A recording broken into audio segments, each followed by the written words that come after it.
आदरणीय प्रधानमंत्री जी, उत्तर प्रदेश सरकार में मेरे सहयोगी मंत्रीगण श्री सतीश महाना जी, श्री मोती सिंह जी, श्री सिद्धार्थनाथ सिंह जी, ग्राम्य विकास के राज्य मंत्री श्री शुक्ला जी, प्रदेश सरकार के मुख्य सचिव समेत सभी अधिकारीगण, आदरणीय प्रधानमंत्री जी की प्रेरणा से आत्मनिर्भर उत्तर प्रदेश और रोजगार कार्यक्रम के लिए आज आदरणीय प्रधानमंत्री जी का जो मार्गदर्शन हमें प्राप्त हो रहा है, इसे शुभारंभ करने के लिए मैं सबसे पहले आदरणीय प्रधानमंत्री जी का हृदय से स्वागत और अभिनंदन करता हूं। कोरोना संकट के दौरान पूरे देश और दुनिया में भारत की ओर से जिस प्रकार से एक मार्गदर्शन आदरणीय प्रधानमंत्री जी ने पूरे देश को दिया और आज जिस रूप में कोरोना संकट के साथ ही आदरणीय प्रधानमंत्री जी ने जो एक मंत्र जान भी और जहान भी का पूरे देश को दिया और इसके बाद देश के अंदर कामगार और श्रमिकों के लिए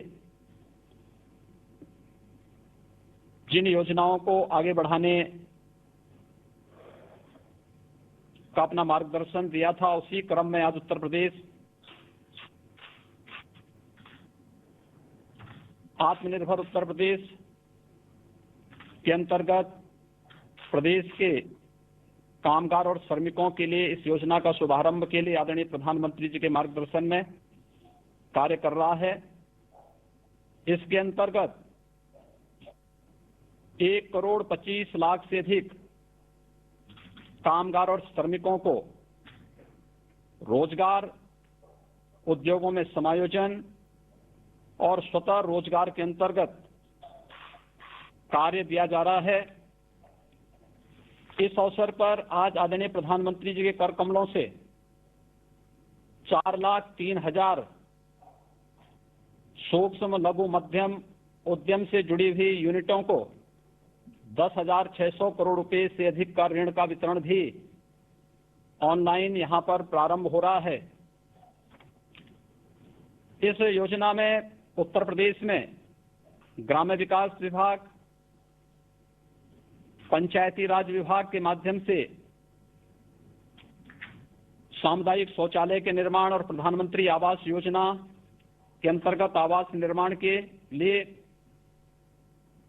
मनरेगा योजना के अंतर्गत ग्रामीण सड़कों के साथ साथ तालाबों की खुदाई के और अन्य कार्यक्रमों को आगे बढ़ाने की इस योजना में 60 लाख से अधिक रोजगार का सृजन आज के दिन पर उत्तर प्रदेश प्रारंभ कर रहा है। 50 लाख से अधिक कामगार और श्रमिकों को सूक्ष्म लघु मध्यम और प्रदेश में अनलॉक के बाद प्रारंभ हुए सभी बड़े उद्योगों में उन्हें व्यवस्थित रूप से समायोजित करने के साथ ही महिला आजीविका समूह के माध्यम से स्वयं सहायता समूहों को फार्मर्स प्रोड्यूसर्स ग्रुप के अंतर्गत 5 लाख से अधिक कामगार और श्रमिकों के सफलतापूर्वक नियोजन, केंद्र और राज्य सरकार के द्वारा संचालित विभिन्न प्रकार की जो राजमार्ग की परियोजनाएं हैं, एक्सप्रेसवेज हैं, प्रधानमंत्री ग्रामीण सड़क योजना है, प्रधानमंत्री कृषि सिंचाई योजना के अंतर्गत संचालित सिंचाई की परियोजनाएं हैं, वृक्षारोपण के बृहद कार्यक्रम के साथ ही ग्राम्य विकास और नगर विकास के अंतर्गत संचालित विभिन्न कार्य योजनाओं में, विभिन्न परियोजनाओं में 10 लाख से अधिक श्रमिकों और कामगारों को नियोजन करने और आत्मनिर्भर भारत के अंतर्गत 68,000 एमएसएमई इकाइयों को 6,565 करोड़ रुपए का ऋण, 1,35,000 नई इकाइयों को 4,034 करोड़ रुपए का ऋण वितरण करने के साथ ही उत्तर प्रदेश के परंपरागत कारीगरी विश्वकर्मा श्रम सम्मान के अंतर्गत 5,000 से अधिक कारीगरों को टूल किट का वितरण भी आज इस कार्यक्रम में आदरणीय प्रधानमंत्री जी के कर कमलों से यहां पर इस योजना का शुभारंभ किया जा रहा है। पूरा देश कृतज्ञ है आदरणीय प्रधानमंत्री जी के द्वारा वैश्विक महामारी के दौरान जो समयबद्ध ढंग से फैसला लिया गया और उसके उपरांत अकेले उत्तर प्रदेश में 35,92,000 से अधिक प्रवासी कामगार और श्रमिकों की सकुशल वापसी का कार्यक्रम जिस व्यवस्थित तरीके से श्रमिक एक्सप्रेस के माध्यम से संपन्न हुआ, इसके साथ ही आदरणीय प्रधानमंत्री जी ने शुरू से ही इस बारे में फोकस किया था कि इन सभी श्रमिकों का अगर स्किल मैपिंग भी समयबद्ध ढंग से हो जाए तो मुझे बताते हुए प्रसन्नता है कि प्रदेश में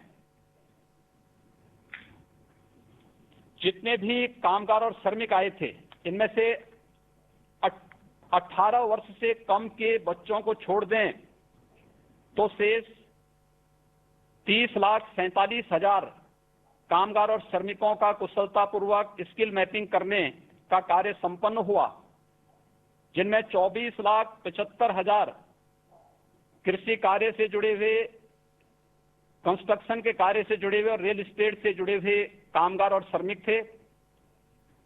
92,000 से अधिक विभिन्न उद्योगों में कार्य करने वाले श्रमिक निकले।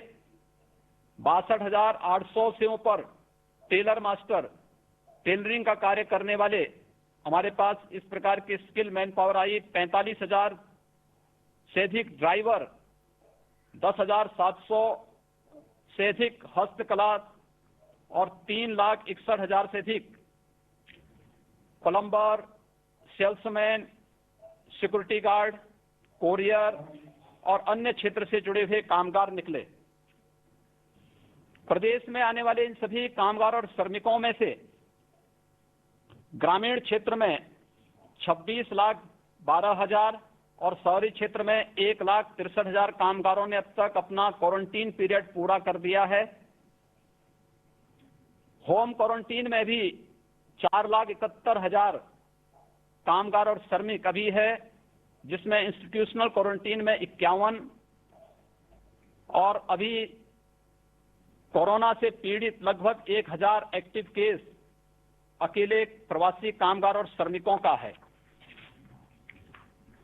मनरेगा में आज के दिन उत्तर प्रदेश में 62 लाख से अधिक कामगार और श्रमिक अकेले काम कर रहा है और इसमें ज्यादातर कामगार और श्रमिकों को कृषि, मनरेगा, स्वच्छ भारत मिशन के अंतर्गत ग्रामीण क्षेत्र में सामुदायिक शौचालय के निर्माण, प्रधानमंत्री आवास योजना, प्रधानमंत्री ग्रामीण सड़क योजना, एक्सप्रेसवेज, हाईवेज, इन सभी के साथ साथ कैंपा फंड के माध्यम से वृक्षारोपण के एक बृहद कार्यक्रम को प्रदेश ने लिया है। इन सभी कार्यक्रमों में इन्हें समाहित करने की कार्रवाई प्रदेश के अंदर प्रारंभ हुई है और अब तक सफलतापूर्वक 15 लाख से अधिक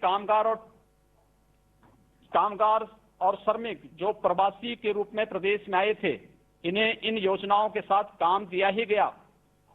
साथ साथ महिला स्वयंसेवी समूह में राज्य ग्रामीण आजीविका मिशन के अंतर्गत 4,22,000 जो कामगार और श्रमिक वापस आए थे, इनमें से 1,69,000 को आजीविका मिशन के अंतर्गत इन्हें सफलतापूर्वक समायोजित किया गया है।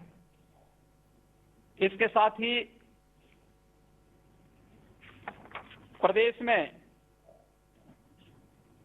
अनलॉक के बाद 7,80,000 सूक्ष्म, लघु, मध्यम उद्यम से जुड़े हुए उद्योगों को पुनः प्रारंभ करने में हमें सफलता प्राप्त हुई है और इन योजनाओं के अंतर्गत विभिन्न प्रकार के कार्यक्रमों को आगे बढ़ाते हुए आत्मनिर्भर भारत के अंतर्गत पहले चरण में 57,000 एमएसएमई इकाइयों को 2,002 करोड़ रुपए का ऋण वितरण ये पहले ही किया जा चुका है और सफलतापूर्वक उन सभी इकाइयों के द्वारा अपना कार्य का संचालन भी आज के दिन पर प्रारंभ किया जा रहा है। आज आदरणीय प्रधानमंत्री जी के कर कमलों से 5,000 से अधिक कामगारों को टूल किट का भी वितरण हो रहा है। खासतौर पर इसमें वे जो टेलर मास्टर थे यहाँ प्रदेश में वापस आए, इसमें 1650 दर्जी या जरदोजी के कार्य से जुड़े हुए, जो टेलरिंग के कार्य से जुड़े हुए टेलर मास्टर हैं। 1088 धातु उद्योग, लोहार, सुनार आदि के कार्य से जुड़े हुए लोगों को, 250 सीसा उद्योग से, 120 दरी और कालीन उद्योग से जुड़े हुए, 1082 बढ़ई और फर्नीचर के कार्य से जुड़े हुए, 669 खाद्य प्रसंस्करण और हलवाई के कार्य से जुड़े हुए, 212 नाई, 137 टोकरी बुनकर, 120 माटी कला बोर्ड से जुड़े हुए कुम्हार, 95 राजमिस्त्री और 112 फुटवेयर की मरम्मत आदि के कार्य से जुड़े हुए कारीगरों को भी यहाँ पर टूल किट वितरण के एक बड़े कार्यक्रम को आज यहाँ पर प्रारंभ किया जा रहा है। आत्मनिर्भर भारत के अंतर्गत आदरणीय प्रधानमंत्री जी ने अनलॉक की कार्रवाई के बाद जो मार्गदर्शन पूरे देश को दिया, उसके अंतर्गत आज उत्तर प्रदेश में सफलतापूर्वक इतने बड़े पैमाने पर रोजगार, सेवायोजन और स्वतः रोजगार के कार्यक्रम को आगे बढ़ाया जा रहा है। होम क्वारंटीन का कार्यक्रम सफलतापूर्वक संपन्न होने के बाद बचे हुए जो कामगार और श्रमिक हैं, इनके लिए पर्याप्त मात्रा में रोजगार सृजन की आपके मार्गदर्शन में सभी संभावनाएं प्रदेश में मौजूद हैं और मैं इस बात के लिए आश्वस्त करता हूं कि उत्तर प्रदेश में इन सभी कामगार और श्रमिकों को सफलतापूर्वक कार्य उपलब्ध कराने और उनके नियोजन करने में हमें सफलता प्राप्त होगी। मैं एक बार फिर से उत्तर प्रदेश के लिए आज इस महत्वपूर्ण कार्यक्रम के लिए अपना मार्गदर्शन देने के लिए आपका हृदय से स्वागत और अभिनंदन करता हूं, आभार व्यक्त करता हूं। धन्यवाद मुख्यमंत्री महोदय। माननीय प्रधानमंत्री जी से मैं अनुरोध करूंगा कि कृपया रिमोट द्वारा अनावरण कर आत्मनिर्भर उत्तर प्रदेश रोजगार अभियान का शुभारंभ करें।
वैश्विक महामारी कोरोना के विरुद्ध माननीय प्रधानमंत्री श्री नरेंद्र मोदी जी के नेतृत्व में पूरा देश एकजुट होकर लड़ाई लड़ रहा है। देश की जनता के उत्तम स्वास्थ्य और बेहतर भविष्य के लिए माननीय प्रधानमंत्री जी द्वारा समय से लिए गए निर्णयों के फलस्वरूप देश सुरक्षित स्थिति में है। माननीय मुख्यमंत्री योगी आदित्यनाथ जी ने श्रमिकों की सुरक्षित वापसी के लिए रेल मंत्रालय भारत सरकार से विशेष अनुरोध कर श्रमिक स्पेशल ट्रेनों का संचालन कराया और अन्य राज्यों से श्रमिकों की निशुल्क घर तक सुरक्षित वापसी कराई। संक्रमित या लक्षण वाले श्रमिकों को कोविड अस्पताल में भर्ती कराया गया। शेष श्रमिकों को राशन किट के साथ परिवहन निगम एवं प्राइवेट बसों द्वारा उनके गृह जनपदों में निगरानी समितियों की देखरेख में भेजा गया, जहां उनका दोबारा मेडिकल परीक्षण कराया गया। क्वारंटीन सेंटर में श्रमिकों एवं कामगारों की स्किल मैपिंग कर डेटाबेस तैयार किया गया। छूटे हुए श्रमिकों की स्किल मैपिंग कराई जा रही है। जिन श्रमिकों के पास होम क्वारंटीन की व्यवस्था नहीं थी, उन्हें क्वारंटीन सेंटरों में रखा गया, जहां खाने पीने और चिकित्सा की समुचित व्यवस्था की गई। राष्ट्रीय खाद्य सुरक्षा अधिनियम एवं प्रधानमंत्री गरीब कल्याण अन्न योजना के अंतर्गत खाद्यान्न वितरित किया गया। जिन श्रमिकों के पास अन्य राज्यों के राशन कार्ड थे या जिनके पास राशन कार्ड नहीं थे, उन्हें भी 2 बार निःशुल्क खाद्यान्न दिया गया। पूरे प्रदेश में कम्युनिटी किचन के माध्यम से भी फूड पैकेट्स वितरित किए गए।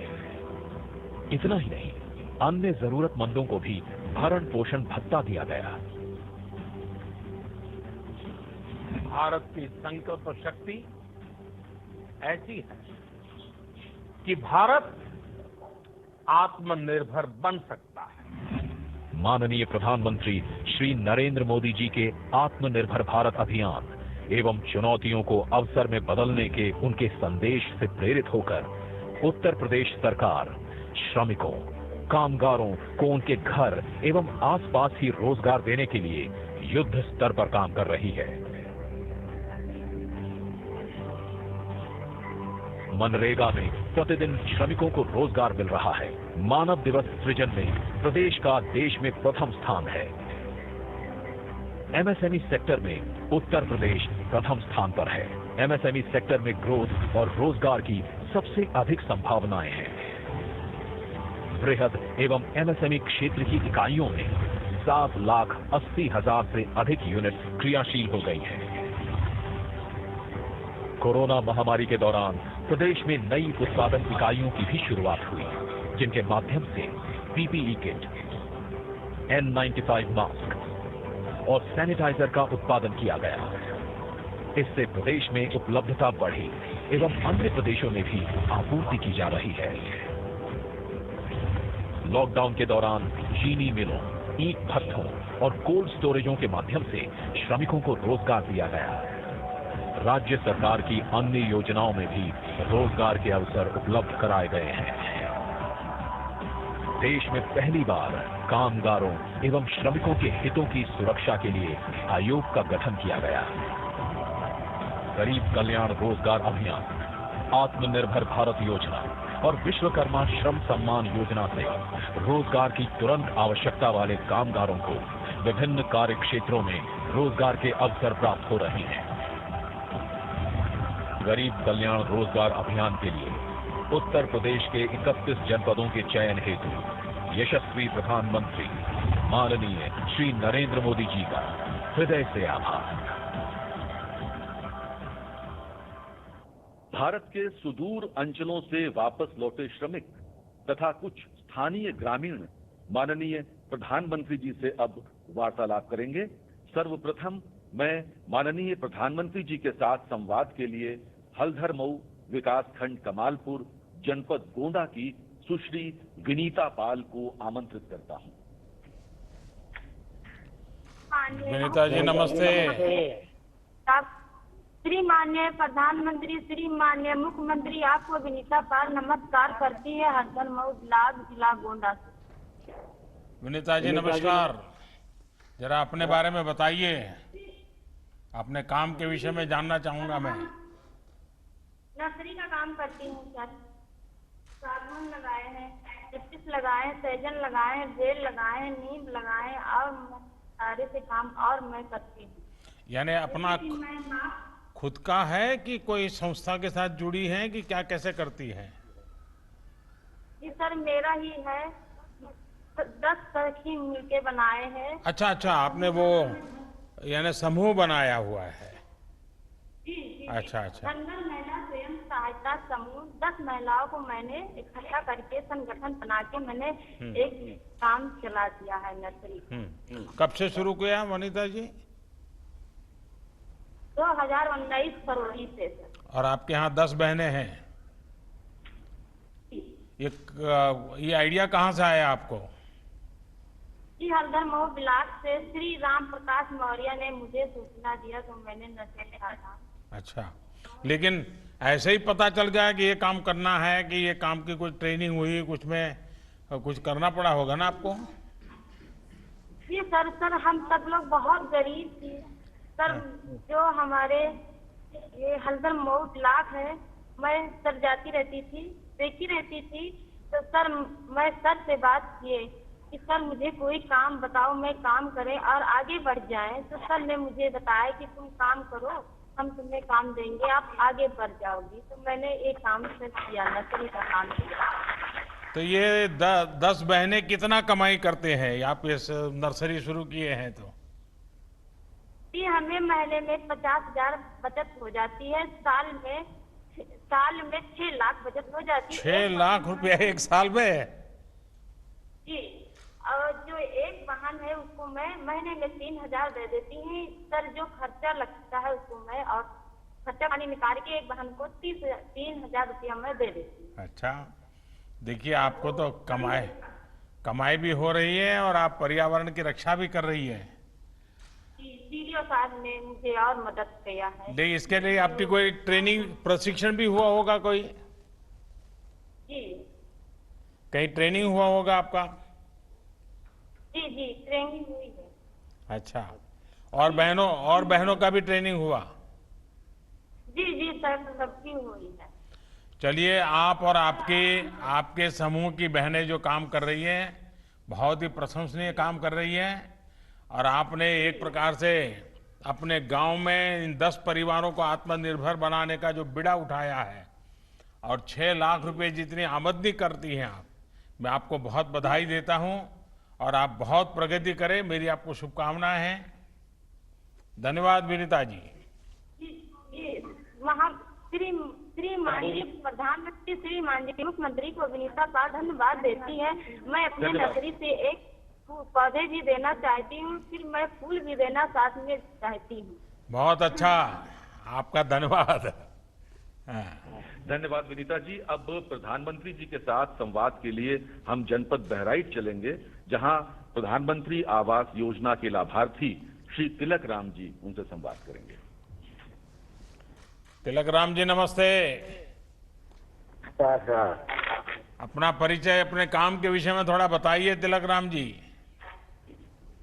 हम खेती करता हूँ साहब, और जैसे और फिशरमेंट लगाया था उसको काट लिया हूँ साहब, और अब धान लगाने वाले हैं। परिवार में कितने सदस्य हैं? माता जी है, पिताजी हैं, एक भाई है और मेरी बीवी है, 3 बच्चे हैं साहब। अच्छा, तो काम क्या करते हैं? काम यही खेती बाड़ी का करता हूँ साहब। अच्छा, और नरेगा में काम करता हूँ साहब। ये पीछे बहुत बढ़िया मकान बन रहा है आपका, तो बड़ा तगड़ा, क्या बात है? आपने कहा है साहब, प्रधानमंत्री जी आपने दिया है। अच्छा, आपको सरकार का लाभ मिला है? उसी में बनवा रहा हूँ साहब। तो नीचे वाला बन गया, अभी ऊपर बना रहे हैं?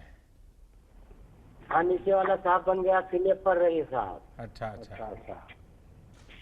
हाँ, तो ये प्रधानमंत्री आवास योजना का आपको लाभ मिला? हाँ, प्रधानमंत्री आवास योजना का मुझे लाभ मिला। तो पहले कहाँ रहते थे?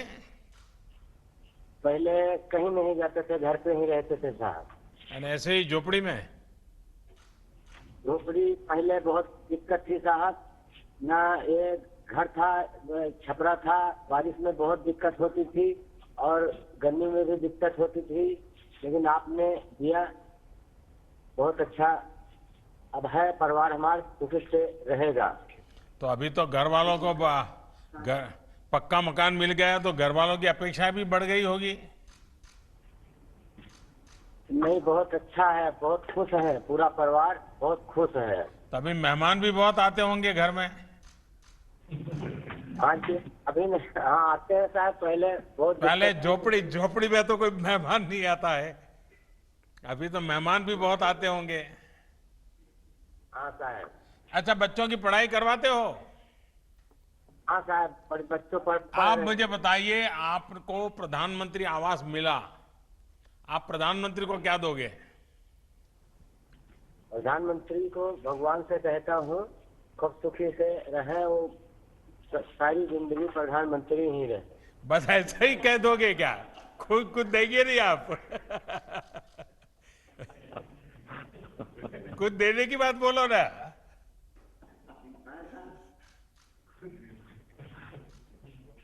अच्छा, मैं मांगता हूं, देंगे आप? पक्का? पक्का देंगे? अच्छा देखिए, पहला तो आप मुझे प्रॉमिस कीजिए कि आप बच्चों को जितना पढ़ना है जरूर पढ़ाएंगे। कभी भी आपको थोड़ी तकलीफ पड़े तो भी बच्चों को पढ़ाएंगे, करेंगे? पढ़ाएंगे साहब, पढ़ाते हैं। पक्का? पक्का साहब। और हर साल मुझे चिट्ठी लिख के बताओगे कि भाई बच्चे अब यहाँ इस क्लास में आए, इतना मार्क लाए हैं, ऐसा बताओगे? बताएंगे साहब। तो ये वादा पूरा करना है आपको। पूरा करेंगे सर। देखिए, हमने आपको ये आवास दिया, सरकार की योजना से आपको लाभ मिला, तो देश की भलाई के लिए आपको भी अपने बच्चों को पढ़ाना चाहिए। पढ़ाएंगे साहब, पढ़ रहे हैं। चलिए, मेरी आपको बहुत शुभकामना है और आपकी माता जी के यहाँ से दर्शन हो रहे हैं, मैं उनको प्रणाम करता हूँ। माँ के आशीर्वाद मिले ताकि हम सब अच्छा काम करें। चलिए, बहुत बहुत धन्यवाद भैया। जिला सिद्धार्थ नगर के कोडरा ग्राम पंचायत में लॉकडाउन के दौरान 693 श्रमिक वापस लौटे हैं। इन्हीं में से एक श्री कुर्बान अली जी अब प्रधानमंत्री जी के साथ वार्तालाप करेंगे। कुर्बान अली जी, नमस्ते। सर, प्रधानमंत्री जी और मुख्यमंत्री जी को मेरा नमस्कार। नमस्कार। ये पीछे जगदम्बी प्रसाद बड़ा गुस्सा करते होंगे, उनको नाराजगी होती है कि देखो ये हमारे यहाँ का कुर्बान अली तो बात कर रहा है लेकिन मुझे बात करने का मौका नहीं मिल रहा है। कहिए कुर्बान अली, क्या करते हैं आप कल? सर, मेरा नाम कुर्बान अली है, मैं कोडरा ग्राम जिला सिद्धार्थनगर से बोल रहा हूँ। मैं मुंबई में राजमिस्त्री का काम करता था। लॉकडाउन के दौरान मैं और मेरा छोटा भाई गांव वापस लौट कर आए। प्रधानमंत्री जी को मैं आभार व्यक्त करना चाहता हूँ कि गांव वापस आने के बाद मुझे और मेरे भाई को और मेरे गांव में जितने लोग आए हैं सबको राशन शीट भी दिया गया और 1000 रुपया भी दिलाया गया, जिससे हमें बहुत खुशी हुई। और राज्य सरकार को हमारे हुनर के मुताबिक हमारे ही गांव में हमें काम भी दिलाया गया, जिससे मैं राज्य सरकार और प्रधानमंत्री जी को आभार व्यक्त करना चाहता हूँ। तो कुर्बान अली जी, इस बार तो ये कोरोना के कारण आप मुंबई छोड़ करके घर आ गए, तो रमजान का महीना भी तो घर में सबके साथ मनाया होगा? नहीं सर, 15 मई में हम लोग मुंबई में थे। अच्छा अच्छा। लॉकडाउन में मुंबई से 12 मई को मैं अपने गांव वापस प्राइवेट बस से गांव वापस आ गया। अच्छा, तो अभी गांव में क्या करते हैं? आप वापस आए हैं तो? सर, गांव वापस आ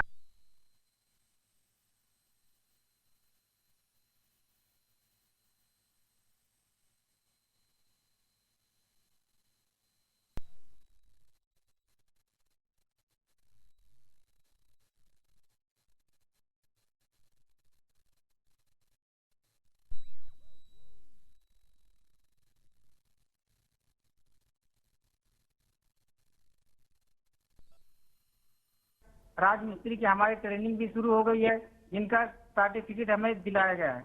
अच्छा अच्छा, यानी अब आप एक बड़े सर्टिफाइड राजमिस्त्री बनकर के काम के लिए जाएंगे आगे? जी सर। तो आप जब वहां थे और बीमारी की खबरें आई तो माँ बाप और सब रिश्तेदार सब बड़े चिंता में पड़ गए होंगे? सर, लॉकडाउन के समय हम भी घबरा गए थे, लेकिन आपने ट्रेन भी चलाई और घर वाले थोड़ा खुशी भी हो गए कि ये रमजान का दिन भी था और ईद भी करीब थी, इसलिए घर वाले बोले 12 मई को प्राइवेट गाड़ी से हम लोग घर चले आए, अपने परिवार के साथ ईद भी यहाँ पे मनाई। चलिए, तो सब माँ बाप भाई बहन सब खुश हो गए आप आ गए तो? सब यहाँ पे सभी खुशी है। लेकिन अभी तबीयत संभालते हो कि नहीं संभालते हो? बड़े बहादुर बन करके ऐसे ही घूम रहे हो? नहीं सर, यहाँ पे आके बहुत खुश हूँ। यहाँ पे रोजगार भी हमको दिलाया गया, यहाँ पे भी हम काम भी कर रहे हैं। हाँ। चलिए, मेरी आपको बहुत शुभकामनाएं हैं और आप अपना परिवार स्वस्थ रहे कुर्बान अली जी। और कौन है? अब मैं अहमदाबाद से वापस लौटे, गोरखपुर को वापस लौटे श्री नागेंद्र सिंह जी को आमंत्रित करता हूं। इन्होंने गोरखपुर लौटकर मुद्रा ऋण के माध्यम से डेयरी का काम प्रारंभ किया है। मतलब कि आप योगी जी के गांव के हैं और मेरे गांव में रहते थे? नमस्कार। नागेंद्र जी कहाँ रहते थे अहमदाबाद में? राजू नगर सर। हैं? राजू नगर। राजू नगर। अच्छा, जी सर। कितने साल रहे वहाँ? मेरे चाचा जी रहते हैं वहीं पर। अच्छा अच्छा, चाचा जी के पास रहते थे। जी सर। क्या काम करते थे वहाँ? स्टील बर्तन का काम सर। अच्छा, तो ये सीखा कहाँ आपने स्टील बर्तन का इतना बड़ा वो तो काम बड़ा महत्वपूर्ण होता है। सर वहीं चाचा के लड़के कराते थे, वहीं सिखाते थे। अच्छा अच्छा अच्छा। तो आप वापस कैसे आ गए? सर लॉकडाउन चल गया तो क्या करें वहाँ पर। अरे अहमदाबाद तो बहुत बढ़िया है। कंपनी बंद हो गई थी सर। अच्छा, यहाँ माँ भी चिंता करती होंगी, रिश्तेदार चिंता करते होंगे कि भाई बीमारी में तुम कहीं मत रहो, घर चले आओ, ऐसा हुआ होगा। इसलिए चले आए सर। हाँ। तो ये बीमारी का इतना डर कैसे लग गया? वैसे ही बीमारी है सर ये। तो अभी डर है कि अभी डर निकल गया? अभी पूरा डर है। अच्छा, तो अहमदाबाद से निकले कैसे आप? ट्रेन से सर। अच्छा, ये जो श्रमिक ट्रेन था उससे आ गए? जी सर। अच्छा, तो अब क्या मन करता है यहाँ? यहाँ सर हम ईपी बड़ौदा ईपी बैंक से हमने लोन लिया था। लोन लिया है आकर के? जी सर। किस रोजगार के लिए। किस चीज के लिए लोन लिया? डेयरी खोलने के लिए। अच्छा, कितना लोन लिया है? 1 लाख का। 1 लाख रुपया? जी सर। तो आपको दे दिया बैंक वालों ने? हाँ सर। आपने डरा दिया होगा उनको कि मैं अहमदाबाद से आता हूँ, मोदी जी के गांव से आता हूँ, 1 लाख रुपया देना पड़ेगा, ऐसा किया था क्या? नहीं सर, पहले तो मैं लॉकडाउन में यहाँ तो प्राइमरी स्कूल में ही रहता था। हाँ, लॉकडाउन का पालन करके ही गया था। तो क्या किया 1 लाख रुपए का? मैंने भैंस खरीदा। भैंस खरीदा? तो जी क्या सर। क्या योजना क्या है आपकी? डेयरी का सर। डेयरी का? तो अभी भैंस दूध देती है? हाँ सर, देती है 10 किलो। कितना दूध बेचते हैं आप? 7 किलो दूध हम बेचते हैं सर। कितनी कमाई होती है? 365 रुपया। अच्छा, यानी हर दिन का 365 रुपया? जी सर। अच्छा, और वहाँ अहमदाबाद में कितना कमाते थे? वहाँ तो सर वही पड़ जाता था 8,000 7,000। तो आप गांव में आए, भैंस लाए और ज्यादा कमाने लग गए, तो आपको तो कोरोना फायदे में गया जी सर। है। आपने आपत्ति को अवसर में पलट दिया। बस हमें आपसे ही सीखना है, सब सरकारों को यही सीखना है कि देखिए हमारे नगेंद्र जी ने आपत्ति को कैसे अवसर में पलटा, हम भी आपत्ति में से अवसर कैसे ढूंढे। तो अभी क्या करोगे? एक ही भैंस से चलाओगे? डेयरी करना है तो भैंस तो ज्यादा चाहिए। हमको सर इससे मिलेगा तो और उन्नति, हम और 3 से 4 बढ़ा सकते हैं डेयरी। अच्छा, तो अभी बैंक को पैसा वापस देने होता है, वो रेगुलर देते हो? देते हैं। तो बैंक दूसरे पैसे देने के लिए तैयार है? हाँ सर। अच्छा, चलिए, मेरी आपको बहुत शुभकामनाएं, लेकिन मैं 1-2 बात बताना चाहूंगा। आपने भैंस रखी है, कभी कभी क्या होता है हमारे यहाँ क्या खिलाना उसका ज्ञान नहीं होता है, और ज्यादातर घर की महिलाएं ही ये पशुपालन करती हैं। अब जैसे भारत सरकार ने 13,000 करोड़ रुपया खर्च करके पशुओं के फुट टू माउथ डिसीज का टीकाकरण का काम शुरू किया है। आप सबसे पहले ये टीकाकरण करवा दीजिए। उसी प्रकार से भारत सरकार ने पशुपालकों के लिए भी, जैसे किसान क्रेडिट कार्ड होता है, पशुपालकों के लिए भी किसान क्रेडिट कार्ड निकाला है। आप वैसा किसान क्रेडिट कार्ड ले लीजिए और उससे आप आगे का कर्ज लीजिए, तो उसमें थोड़ा आपको मदद ज्यादा मिल जाता है। तो ये भी आप जरूर कीजिए। तो पशु का आहार की चिंता करनी चाहिए, पशु को बीमार नहीं होने देना चाहिए। ज्यादातर क्या होता है कि हम लोग दूध देता रहता है, हमें पता ही नहीं होता है कि पशुधन का जितना महात्म्य बढ़ाओगे ना, आपको अच्छा होगा। और उसका जो मलमूत्र है उससे भी अच्छा फर्टिलाइजर बना करके बेच सकते हैं आप, उससे भी कमाई कर सकते हैं। तो करेंगे?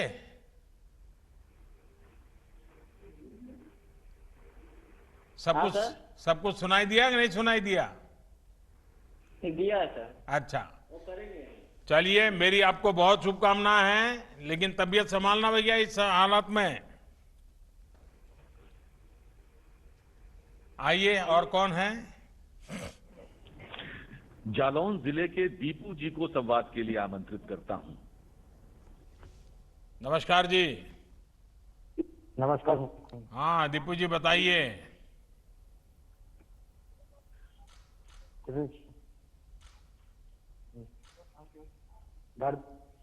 डकोर जालौन से। आपके यहाँ से आवाज कम आ रही है दीपू जी। डकोर जालौन से बोल रहा हूँ दीपू। हाँ, जालान से बोल रहे हैं। क्या कर रहे हैं दीपू जी? हैदराबाद में काम करते थे। हैदराबाद में? तो आपको तो दीपू गारू बोलना पड़ेगा। हैदराबाद में काम करते थे। तो आपको दीपू गारू बोलना पड़ेगा मुझे। लॉकडाउन की वजह से आ गया घर पे। नहीं दीपू जी, पहले मेरे एक सवाल का तो जवाब दीजिए। आप हैदराबाद में थे, आंध्र में थे, तो आपको तो अब दीपू गारू कहते होंगे लोग। सुनाई देता है आपको? हाँ सर। हाँ, अच्छा बताइए, क्या करते थे वहां? क्या करते थे? इंसुलेशन का काम करते थे सर। तो आगे कैसे, फिर आगे का क्या किया? और लॉकडाउन लग गया, इसलिए सर गांव घर पर आ गया। और अभी यहाँ क्या कर रहे हैं? बुंदेलखंड एक्सप्रेस में काम कर रहा हूँ सर। अच्छा, तुरंत काम मिल गया आकर के? 1 महीने बाद मिला था सर। अच्छा, तो हैदराबाद में जितना कमाते थे उतना कमाते हैं कि कम कमाते हैं? नहीं, बराबर कमाते हैं सर। उधर बराबर कमाते हैं। हैं। हाँ सर। अच्छा, और ये सारे नियमों का पालन करते हैं? हाँ साहब, करते हैं। हाँ, देखिए, ये जो बुंदेलखंड एक्सप्रेस वे जो है ना, ये एक प्रकार से इस पूरे इलाके का भाग्य बदलने वाला है। क्योंकि इतना बड़ा एक्सप्रेस वे बनने के बाद वहां डिफेंस कॉरिडोर आने वाला है और नए नए उद्योग आने वाले हैं, और हमारा इलाका जो पानी के बिना तरस रहा था, वहां अब उद्योगों की शुरुआत हो जाएगी। तो अब आपको रोजी रोटी के लिए कहीं जाना पड़े ऐसी स्थिति नहीं बनेगी। और ये विश्व स्तरीय सड़क बन रही है। वहां के लोग पहले मिट्टी की सड़क के लिए कागज देते थे गांव के लोग, आज इतनी बढ़िया सड़क आपके यहाँ बन रही है। और मैं मानता हूं कि बुंदेलखंड का भाग्य बदल रहा है। चलिए दीपू गारू, आपको बहुत शुभकामनाएं भैया। जी सर, धन्यवाद। प्रधानमंत्री जी से वार्तालाप के क्रम के अंत में कबीरदास जी की नगरी संत कबीर नगर से 2 लाभार्थी माननीय प्रधानमंत्री जी से संवाद हेतु जुड़ रहे हैं। पहले श्री रामचंद्र जी को आमंत्रित करता हूं। रामचंद्र जी नमस्ते। प्रणाम। नमस्कार भैया, बताइए। मैं ओडीओपी के तहत जिला संत कबीर नगर का मैं एक अस्थायी निवासी हूं सर, और मुझे ओडीओपी के योजना के अंतर्गत मुझे 11 लाख रुपए का लोन स्वीकृत हुआ है। अच्छा, होजरी उद्योग के लिए सर। तो पहले से आप करते थे होजरी उद्योग? जी सर, छोटे रूप में करते थे। और उसमें अभी आपको 11 लाख रुपए मिल गया? जी। अच्छा, तो फिर आपको आश्चर्य हुआ होगा, ये 11 लाख इतना बड़ा पैसा कैसे आ गया और क्या करेंगे, कैसा रहेगा? आश्चर्य हुआ, कब ऑनलाइन हुआ, कब मेरे खाते में आ गया, और इतना बड़ा मतलब मैं उद्योग को विस्तार कर दिया, बड़ा कर लिया। अभी क्या कर लिया आपने? 4 बाहर से आए थे कामगार लोग, उनको मैं अपने किए रख लिया हूँ, काम कराते। 3 पहले के थे, 1 हमारे घर के हैं। तो 8 लोग काम करते हैं? 8 लोग। तो आप 8 लोगों का पेट भरते हैं? जी। वाह। चलिए, आपका ये जो स्वरोजगार और उद्यमशीलता को मैं बहुत बधाई देता हूं। और बैंक में से रेगुलर अच्छा पैसा जमा करना, लेना, कारोबार करोगे तो बहुत बड़े बन सकते हो। और दुनिया में जितने बड़े लोग बने हैं ना, सब छोटे से ही शुरू किया है जी। और जिन्होंने छोटे से शुरू किया वो सचमुच में बड़े बने हैं। जिनको विरासत में मिल जाता है वो तो लुढ़क जाते हैं कभी कभी। तो मैं आपको बहुत शुभकामनाएं देता हूं। और कौन है आपके साथ बात करने वाले? जी सर, प्रणाम। नमस्ते। नरेंद्र कुमार राय, ग्राम दुघरा, पोस्ट बनियाबाड़ी, जनपद संत कबीर नगर का निवासी जी। मेरा व्यापार सर बेकरी का है। बेकरी का काम है? कितने सालों से है?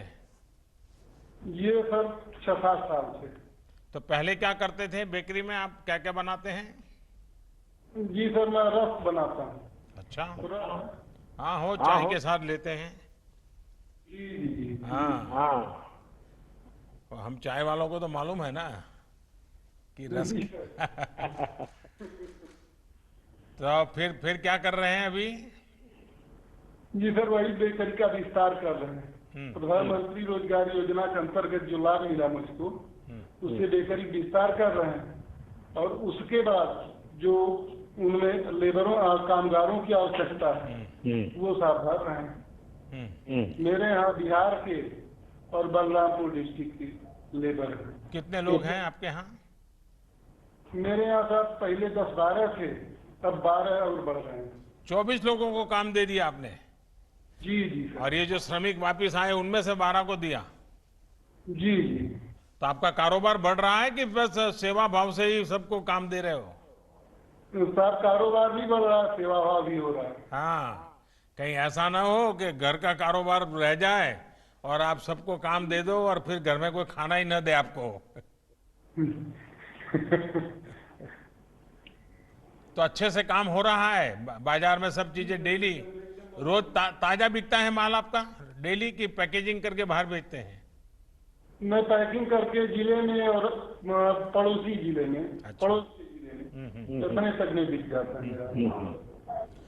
चलिए, मेरी आप सबको बहुत शुभकामना है भैया। आपका स्वास्थ्य जरूर संभालिए और मेहनत से जिंदगी बहुत कुछ आगे बढ़ सकती है। ये आप सबने करके दिखाया। धन्यवाद आप सबका। अब वो माननीय प्रधानमंत्री जी से अनुरोध कि वे अपने उद्बोधन से हम सबका मार्गदर्शन करें। माननीय प्रधानमंत्री महोदय। साथियों नमस्कार। मुझे आप सबसे बात करने का मौका मिला और जितना लोगों से बात करते हैं हर बार नई नई चीजें जानने को मिलती है। और हम सभी ने, अगर हम सोचेंगे अपने अपने जीवन के विषय में, अपने व्यक्तिगत जीवन में अनेक उतार चढ़ाव हम सब ने देखे हैं। हमारे सामाजिक जीवन में भी गांव में, शहर में अलग अलग तरह की कठिनाइयां आती ही रहती हैं। अब देखिए, कल बिजली गिर गई बिहार में, उत्तर प्रदेश में कितने लोगों को जान चली गई। लेकिन ये किसी ने नहीं सोचा था कि पूरी दुनिया पर, पूरी मानव जाति पर एक साथ एक ही तरह का इतना बड़ा संकट आ जाएगा। एक ऐसा संकट जिसमें चाहकर भी लोग दूसरों की पूरी तरह मदद नहीं कर पा रहे हैं। इस दौरान शायद ही कोई ऐसा होगा जिसको कोई परेशानी न हुई हो। बच्चे हो, बुजुर्ग हो, महिलाएं हो, पुरुष हो, देश हो, दुनिया हो, गांव हो, शहर हो, पढ़ा लिखा हो, अनपढ़ हो, अमीर हो, गरीब हो, हर किसी को दिक्कतों का सामना करना पड़ा है। आगे भी हमें नहीं पता कि इस बीमारी से कब मुक्ति मिलेगी, लेकिन हां, इसकी एक दवाई है जिसका हम सबको पता है, और ये दवाई है 2 गज की दूरी। ये दवाई है मुंह ढकना, फेस कवर या गमछे का इस्तेमाल करना। जब तक कोरोना की वैक्सीन नहीं बनती है, टीका नहीं बनता है, हम इसी दवाई से इस कोरोना से रोक पाएंगे। साथियों, आज जब आप सभी मुझसे बात कर रहे हैं और मैं देख रहा था कि आपके चेहरे पर खुशी है, आपके आंखों के भाव, आपका अपनापन मैं अनुभव कर रहा था, और सारा देश देखता है। और यहां इस कार्यक्रम में उत्तर प्रदेश के यशस्वी ऊर्जावान मुख्यमंत्री श्रीमान योगी आदित्यनाथ जी मौजूद है, मंत्रिपरिषद के उनके साथी मौजूद हैं, प्रशासन के सारे वरिष्ठ अधिकारी मौजूद हैं, अलग अलग जिलों में हजारों की तादाद में लोग भी जुड़े हुए हैं। देखिए भाइयों बहनों, श्रम की जो ताकत होती है वो हम सभी ने महसूस की है। श्रम की इसी शक्ति का आधार बना भारत सरकार द्वारा शुरू किया गया गरीब कल्याण रोजगार अभियान, प्रधानमंत्री गरीब कल्याण रोजगार अभियान। आज इसी शक्ति ने आत्मनिर्भर उत्तर प्रदेश रोजगार अभियान को प्रेरणा दी है। यानी केंद्र सरकार की योजना को योगी जी की सरकार ने क्वालिटेटिव गुणात्मक और क्वांटिटेटिव संख्यात्मक दोनों ही तरीके से विस्तार दे दिया है। यूपी सरकार ने न सिर्फ इसमें अनेक नई योजनाएं जोड़ी हैं, लाभार्थियों की संख्या बढ़ाई है, बल्कि इसे आत्मनिर्भर भारत के लक्ष्य के साथ भी पूरी तरह जोड़ दिया है, क्लब कर दिया है। और आपने सुना होगा, मैं हमेशा कहता हूं डबल इंजन। मैं जिस डबल इंजन की बात हमेशा करता हूं, ये प्रयास आत्मनिर्भर उत्तर प्रदेश रोजगार अभियान इसका बहुत उत्तम उदाहरण है। और मुझे पूरा विश्वास है कि योगी जी के नेतृत्व में जिस तरह आपदा को अवसर में बदला गया है, जिस तरह योगी जी और उनकी पूरी टीम जी जान से जुटे हैं, देश के अन्य राज्यों को भी इस योजना से बहुत कुछ सीखने को मिलेगा। हर कोई इससे प्रेरणा पाएंगे। मुझे उम्मीद है कि अन्य राज्य भी अपने यहां ऐसी योजनाएं लेकर आएंगे। और मैं तो यूपी का सांसद हूं। जब उत्तर प्रदेश में इस प्रकार से अच्छे काम होते हैं तो मुझे जरा ज्यादा ही आनंद होता है, क्योंकि वहां के लोगों की मेरी भी जिम्मेवारी है।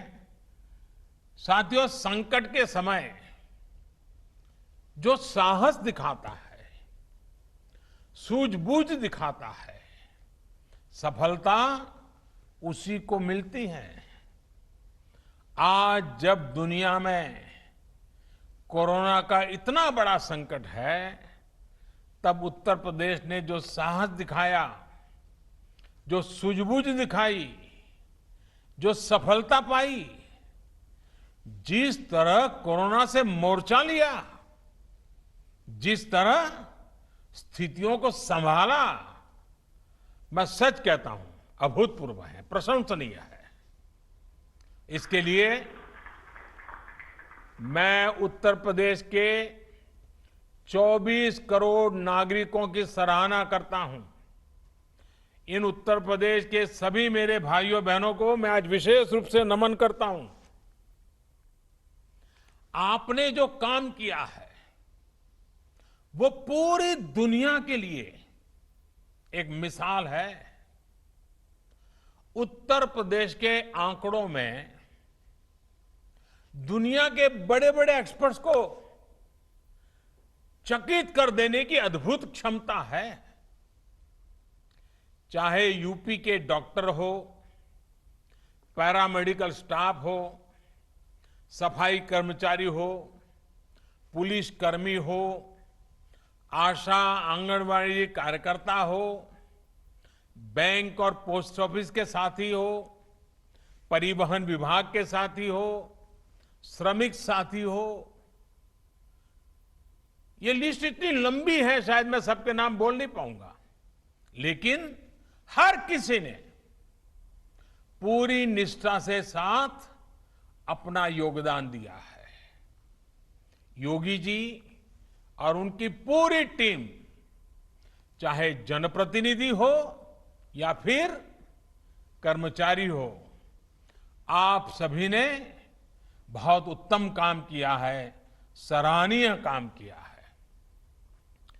आप सभी ने मिलकर यूपी को जिस मुश्किल स्थिति में संभाला है,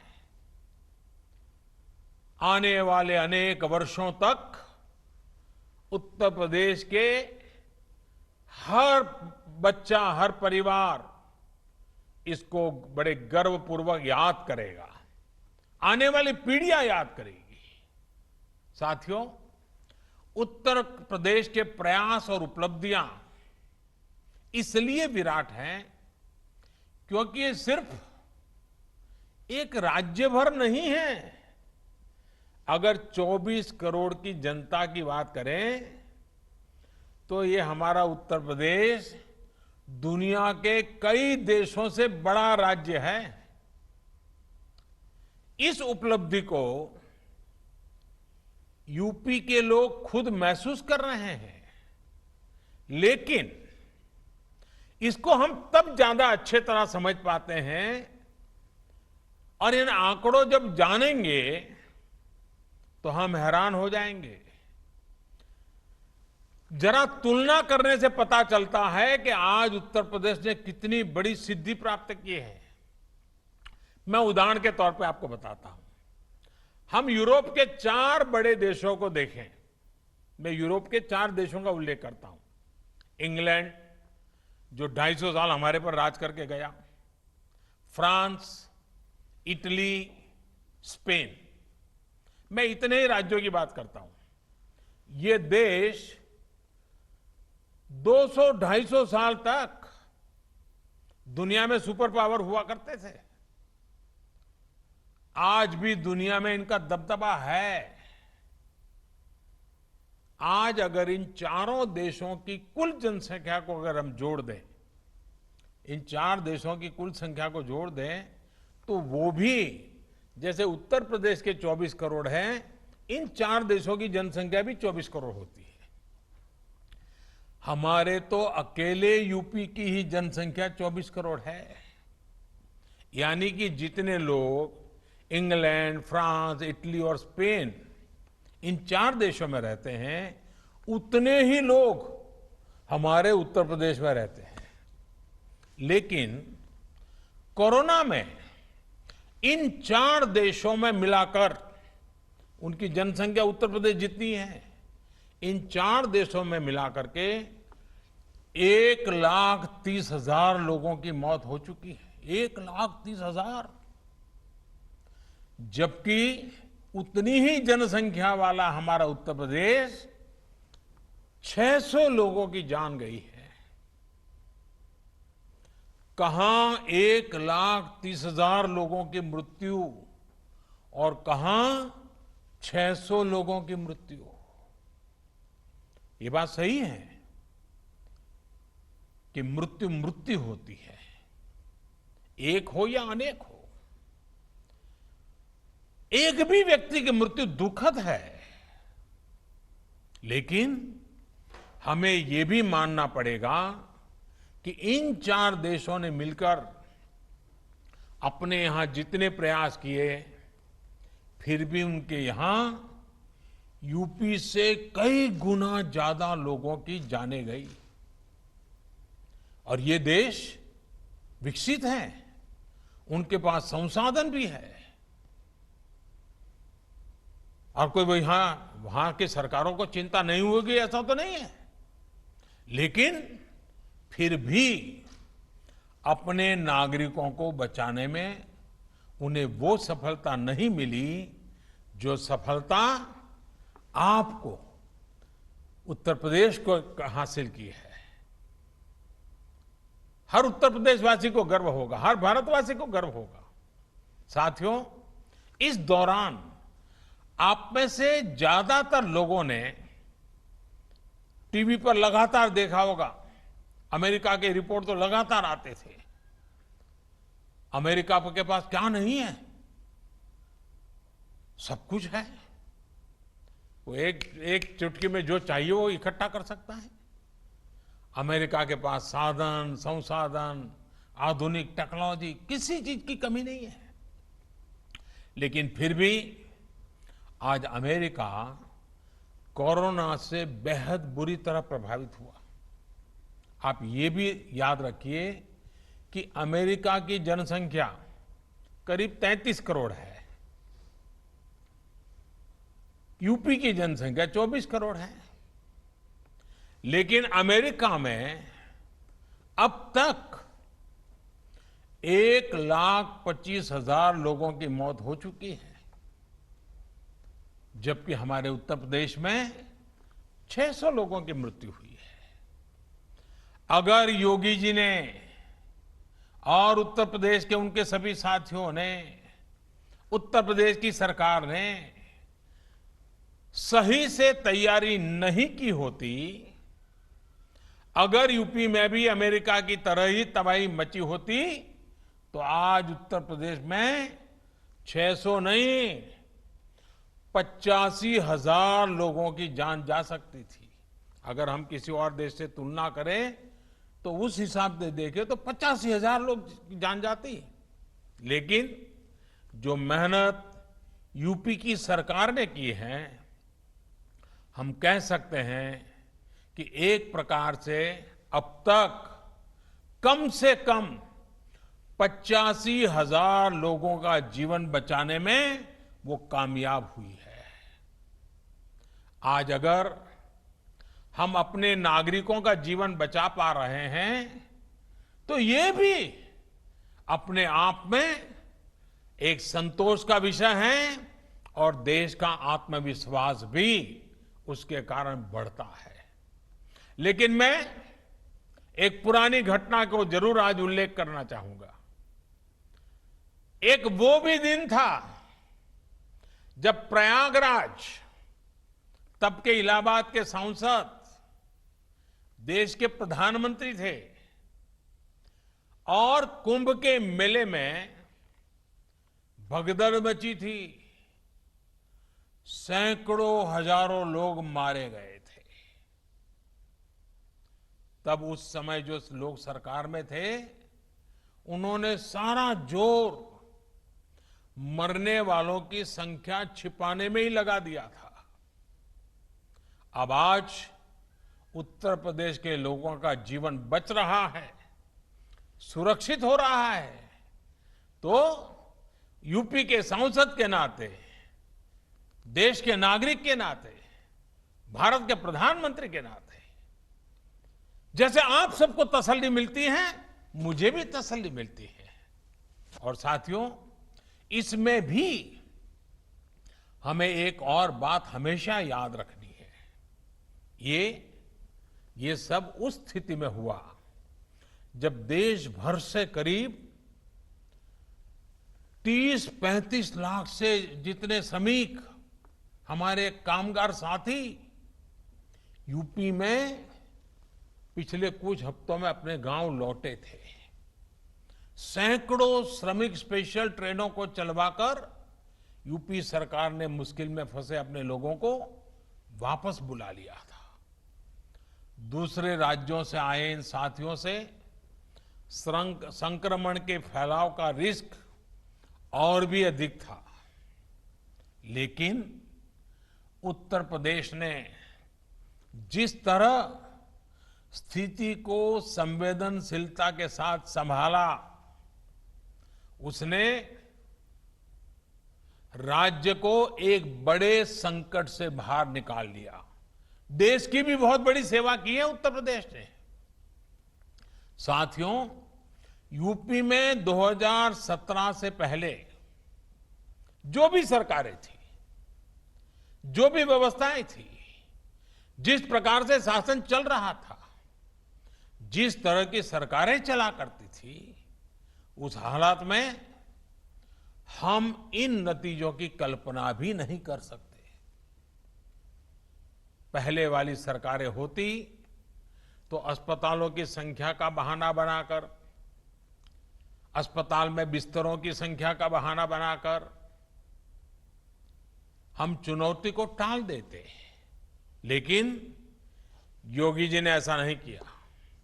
योगी जी ने, उनकी सरकार ने हालत की गंभीरता को समझा। उन्होंने समझा कि इतने बड़े देशों की क्या हालत हो रही है, बड़े बड़े समृद्ध देशों की बर्बादी हो रही है, तो उन्होंने बुरा अंदाज लगा लिया और वे देखते हुए उन्होंने और उनकी सरकार ने युद्ध स्तर पर काम किया।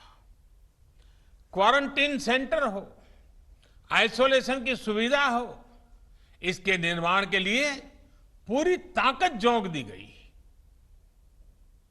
आप कल्पना कर सकते हैं,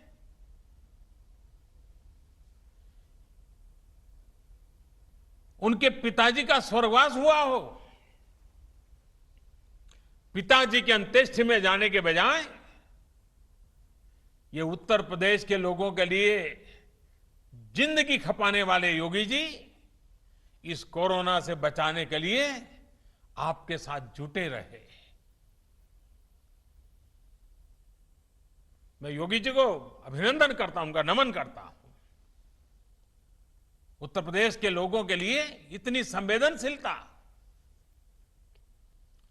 भाइयों बहनों, जो श्रमिक बाहर से आ रहे थे, उनके लिए बहुत ही कम समय में लगभग 60,000 ग्रामीण निगरानी समितियों का गठन किया गया। यह अपने आप में बहुत बड़ी बात है। जन भागीदारी, जनता को जोड़ दिया। 60,000 निगरानी समितियां बना देना। इन समितियों ने गांवों में क्वारंटीन की व्यवस्था विकसित करने में बहुत बड़ी मदद की। मैं सभी निगरानी समितियों के लोगों का बधाई करता हूं, उनका अभिनंदन करता हूं। सिर्फ 2-2.5 महीने के भीतर ही यूपी में कोरोना के मरीजों के इलाज के लिए अस्पतालों में 1 लाख बिस्तर भी तैयार कर दिए गए। साथियों, लॉकडाउन के दौरान गरीबों को भोजन की दिक्कत न हो, इसके लिए जिस तरह उत्तर प्रदेश सरकार ने काम किया है वो अभूतपूर्व है। प्रधानमंत्री गरीब कल्याण अन्न योजना के तहत यूपी ने बहुत तेजी से गरीबों और गांव लौटे श्रमिक साथियों तक मुफ्त राशन पहुंचाया। यानी ये इंतजाम किया कि 15 करोड़ गरीबों को भोजन की दिक्कत न हो, कोई भूखा न सोए। ये संवेदनशीलता के साथ काम किया गया। इस दौरान यूपी में गरीबों को 42 लाख मैट्रिक टन खाद्यान्न बांटा गया, अनाज बांटा गया। जिनके पास राशन कार्ड नहीं था, उनके लिए भी यूपी सरकार ने सरकारी राशन की दुकान के दरवाजे खोल दिए। इतना ही नहीं, उत्तर प्रदेश के 3.25 करोड़ गरीब महिलाओं के जनधन खाते में लगभग 5,000 करोड़ रुपए सीधे ट्रांसफर किए गए। आजादी के बाद के इतिहास में संभवतः किसी सरकार ने इतने बड़े पैमाने पर गरीबों की मदद नहीं की है। साथियों, भारत को आत्मनिर्भरता के रास्ते पर तेज गति से ले जाने का अभियान या फिर गरीब कल्याण रोजगार अभियान हो, उत्तर प्रदेश यहां भी बहुत आगे चल रहा है। गरीब कल्याण रोजगार अभियान के तहत श्रमिकों को आय के साधन बढ़ाने के लिए गांवों में अनेक प्रकार के कार्य शुरू करवाए जा रहे हैं। गरीबों के लिए पक्के घर का निर्माण हो, सामूहिक शौचालय कम्युनिटी टॉयलेट का निर्माण हो, पंचायत भवनों का काम हो, कुएं तालाब बनाना, सड़कें बनाना, इंटरनेट की लाइनें बिछाना, ऐसे 25 कामों की लिस्ट केंद्र सरकार ने बनाई है। आज इसको विस्तार देते हुए इसमें आत्मनिर्भर भारत अभियान को भी शामिल करते हुए उत्तर प्रदेश ने सीधे करीब करीब 1.25 करोड़ श्रमिक और कामगार साथियों को रोजगार देने का बीड़ा उठाया है, प्रयास किया है। इसमें से करीब 60 लाख लोग को गांव के विकास में जुड़ी योजनाओं में तो करीब 40 लाख लोगों को छोटे उद्योग यानी एमएसएमईज में रोजगार दिया जा रहा है। इसके अलावा स्वरोजगार के लिए हजारों उद्यमियों को मुद्रा योजना के तहत करीब 10,000 करोड़ रुपए का ऋण आवंटित किया गया है। ऋण के साथ साथ आज हजारों हस्तशिल्पियों को आधुनिक मशीनें और उनके काम के लिए जो जरूरी ऐसी टूल किट भी दी गई है। इससे हस्तशिल्पियों का काम भी बढ़ेगा और उनको सुविधा भी मिलेगी। मैं सभी लाभार्थियों को, रोजगार पाने वाले को फिर से बहुत बहुत बधाई देता हूं। साथियों, उत्तर प्रदेश के सांसद होने के नाते मैं भी इस समय हर बार लगातार योगी जी के साथ संपर्क में रहता था। काशी के लिए बातें करता था, लेकिन पूरे उत्तर प्रदेश की बातें भी सुनता था। 1.25 करोड़ कामगारों की, कर्मचारियों की पहचान करना, 30 लाख से ज्यादा श्रमिकों के कौशल का, अनुभव का डेटा तैयार करना और उनके रोजगार की समुचित व्यवस्था करना, ये दिखाता है कि उत्तर प्रदेश सरकार और उसके सभी मुलाजिम, सभी बाबू कितनी तैयारी की है, कितनी सघन रूप से तैयारी की है, कितनी व्यापक रूप से तैयारी की है। यूपी की एक जनपद एक उत्पाद योजना तो पहले से ही स्थानीय उत्पादों को बढ़ावा दे रही है, उनको एक बड़ा बाजार दे रही है। अब आत्मनिर्भर भारत अभियान के तहत जब पूरे देश में ऐसे स्थानीय उत्पादों को बढ़ावा देने के लिए उद्योगों के क्लस्टर बनाए जा रहे हैं, तब उत्तर प्रदेश को बहुत अधिक लाभ होगा। इससे कपड़ों के, सिल्क के, लेदर के, पीतल के ऐसे जो अनेक औद्योगिक क्लस्टर है, उनको बल मिलेगा, नया बाजार मिलेगा। साथियों, आत्मनिर्भर भारत अभियान का बहुत बड़ा लाभ उत्तर प्रदेश के किसानों को होगा। किसानों के हित में, छोटे व्यापारियों के हित में दशकों से 3 बड़े सुधारों की मांग निरंतर हो रही थी।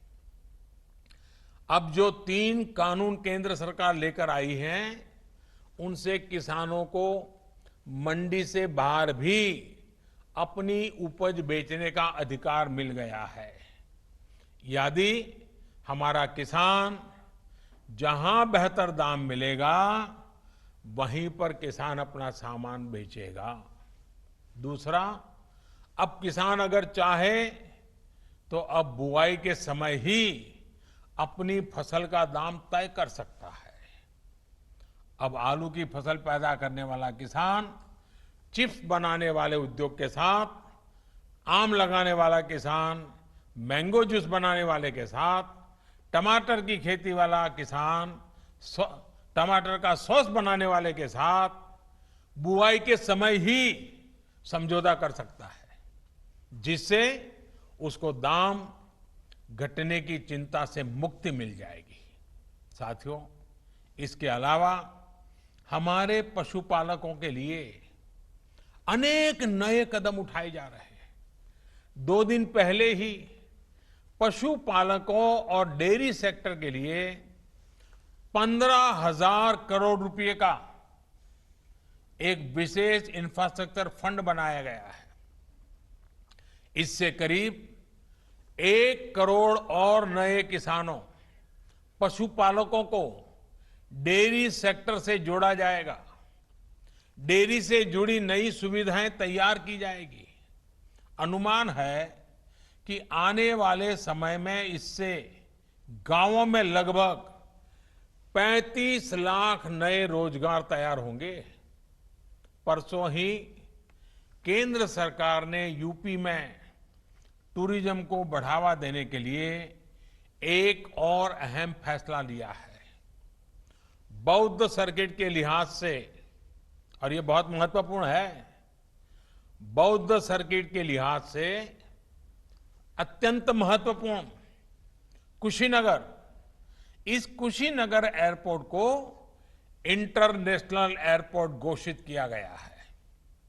इससे पूर्वांचल में हवाई कनेक्टिविटी और सशक्त होगी और देश विदेश में भगवान बुद्ध पर आस्था रखने वाले करोड़ों श्रद्धालु अब आसानी से उत्तर प्रदेश आ सकेंगे। इससे भी स्थानीय युवाओं के लिए रोजगार और स्वरोजगार के अनेक अवसर बनेंगे। और ये पर्यटन क्षेत्र की एक विशेषता आप भी जानते हैं, ये क्षेत्र कम से कम पूंजी में अधिक से अधिक लोगों को रोजगार देता है। साथियों, उत्तर प्रदेश हमेशा से भारत के प्रगति पथ का सबसे महत्वपूर्ण हिस्सा रहा है। गांव, गरीब और देश को सशक्त करने के जिस मिशन को लेकर के हम चले हैं, उसमें उत्तर प्रदेश का योगदान यहां बीजेपी की सरकार आने के बाद अब लगातार बढ़ रहा है। बीते 3-3.5 वर्षों में हर बड़ी योजना पर उत्तर प्रदेश ने तेज गति से काम किया है। सिर्फ 3 साल में यूपी में गरीबों के लिए 30 लाख से ज्यादा पक्के घर बनाए गए हैं। सिर्फ 3 साल की मेहनत से यूपी ने खुद को खुले में शौच से मुक्त घोषित किया है। सिर्फ 3 साल में पारदर्शी तरीके से यूपी ने 3 लाख नौजवानों को सरकारी नौकरी दी है।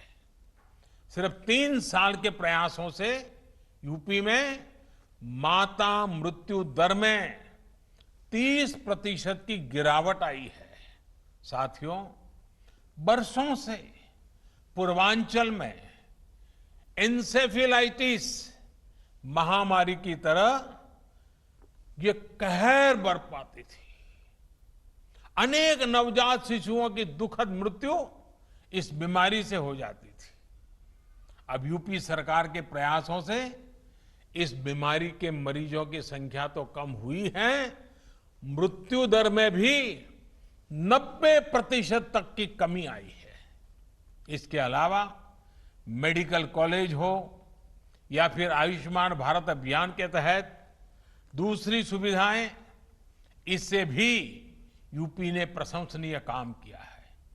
बिजली, पानी, सड़क, ऐसी अनेक बुनियादी सुविधाओं में अभूतपूर्व सुधार हुआ है। नई सड़कों और एक्सप्रेसवे के निर्माण में यूपी आगे चल रहा है। और सबसे बड़ी बात यह है कि आज उत्तर प्रदेश में शांति है, कानून का राज कायम हो रहा है। यही कारण है कि उत्तर प्रदेश पर पूरी दुनिया के निवेशकों, इन्वेस्टर्स को अब उत्तर प्रदेश भाने लगा है, उनकी नजर है वहां। सरकार देशी और विदेशी निवेश को आकर्षित करने के लिए जो भी कदम उठा रही है, उसका बहुत बड़ा लाभ यूपी उठा रहा है। और देखिए, आज भी जब अन्य राज्य कोरोना से लड़ाई में जूझ रहे हैं, यूपी ने अपने विकास के लिए इतनी बड़ी योजना शुरू कर दी है। एक प्रकार से आपदा से बने हर अवसर को यूपी सरकार साकार कर रही है। एक बार फिर आप सभी को रोजगार के इन तमाम अवसरों के लिए बहुत बहुत बधाई। लेकिन मैं फिर से एक बार याद कराना चाहूंगा, और मैं बार बार कहूंगा, और आप भी बार बार सबको कहिए, याद रखिए, कभी कोरोना के खिलाफ हमारी लड़ाई बंद होने वाली नहीं है। हमें ये लड़ाई जारी रखनी है। लड़ाई अभी भी जारी है। काम पर निकलिए, लेकिन 2 गज की दूरी, चेहरे पर मास्क और लगातार साफ सफाई, ये बहुत जरूरी है। जीवन और आजीविका दोनों की सुरक्षा की ये लड़ाई उत्तर प्रदेश जीतेगा और भारत भी जीतेगा। बहुत बहुत धन्यवाद। माननीय प्रधानमंत्री जी एवं उत्तर प्रदेश के माननीय मुख्यमंत्री जी तथा कार्यक्रम से जुड़े अन्य सभी महानुभावों का इस कार्यक्रम में उपस्थिति पर बहुत बहुत धन्यवाद। नमस्कार।